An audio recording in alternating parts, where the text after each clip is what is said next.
Село Пирин се намира в югозападна България.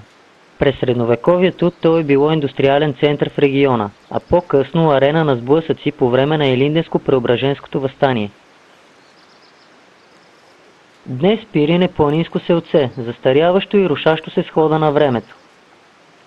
Из тези пусти улици обаче все още броди една легенда за местен змей, който се е явявал под формата на светлина и притежавал нечовешки сили. Той отвлякал най-хубавата мома в селото, за да му роди дете. Построил къща за нея и детето, но преди да дочака раждането на сина си, бил убит от свой конкурент от други земи. Змея грабнал господин Поляна с двата бакара и вкарала змея в скалата.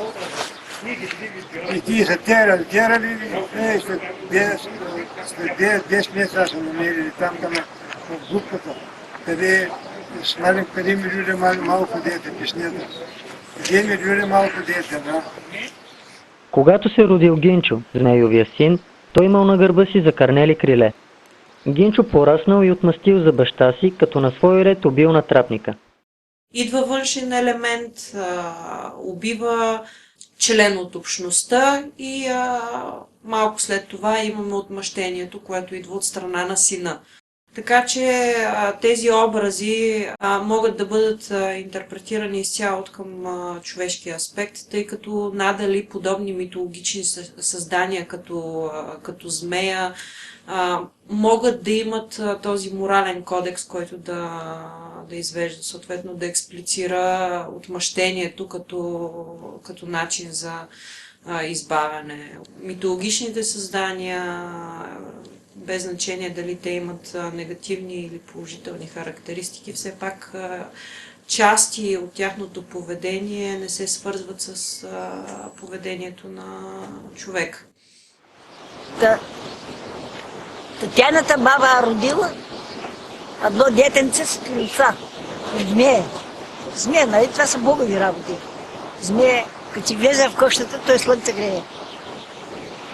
Това, което е интересно, съответно, е образа отново на светлината и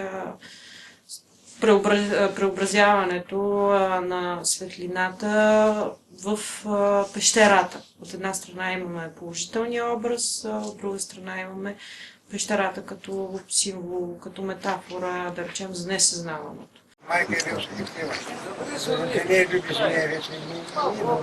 И са три момички тук, били едно до друго, три моми. И ги залюбя змея, и майка и ми, майката като видя и не падаха им. И факът една билка набират и ги посипат с хобас. Любила змея тя. Та майка я посипала с едни билки, да стана грозна, така невалидна стана. По-скоро тук говорим за начин на поведение. Начин на поведение и съответно връзката между мъж и жена. Не толкова характеристиките на нечовешкия образ, съответно с човешкия, дъщерята, доколкото самия тертип на интеракция между двамата, самия тертип, в който в селото се случва това и как майката се намесва, за да разграничи съответно връзката на дъщеря и с змея.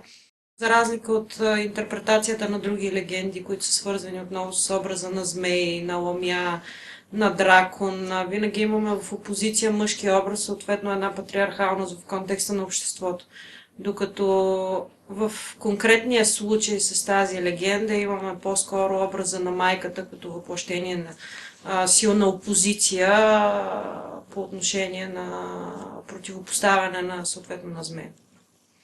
И това залюбил още деца какви са. В люлката, като седял, като бебе, люлката слънце гряло.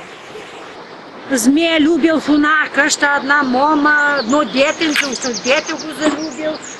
Тя расла, порасла, та станала мома голяма и зарусила една роса.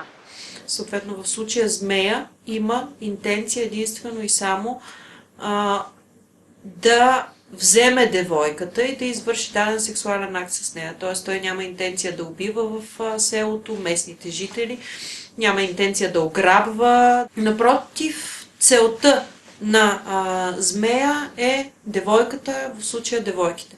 От друга страна имаме авторитетността на змея. Той не бива прогонен от селото и тук отново нямаме обръщането към дадена власт, властта в селото, която да защитава жителите. Напротив, тук имаме майките, които взимат на своя страна решението да обезобразят децата си, отколкото да се обърнат към, съответно към властта в селото. И от тази гледна точка легендата всъщност репрезентира един нов прочит на образа на змея, един нов прочит изобщо на метафората за змея, както и неговите действия, актове. Змеят по-скоро е вторичен образ, който се наслагва над дадена реална личност.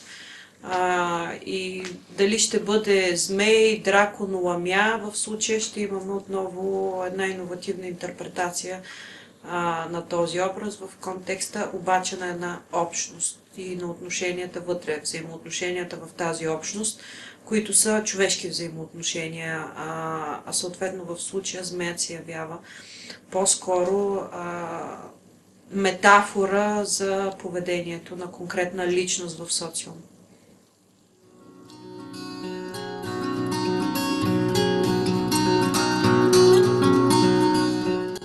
О, вярвам го. Цялото село го вярва. Лойте я да дойдете да видите, като е тая кола, има камък на къщата, кога са строяла.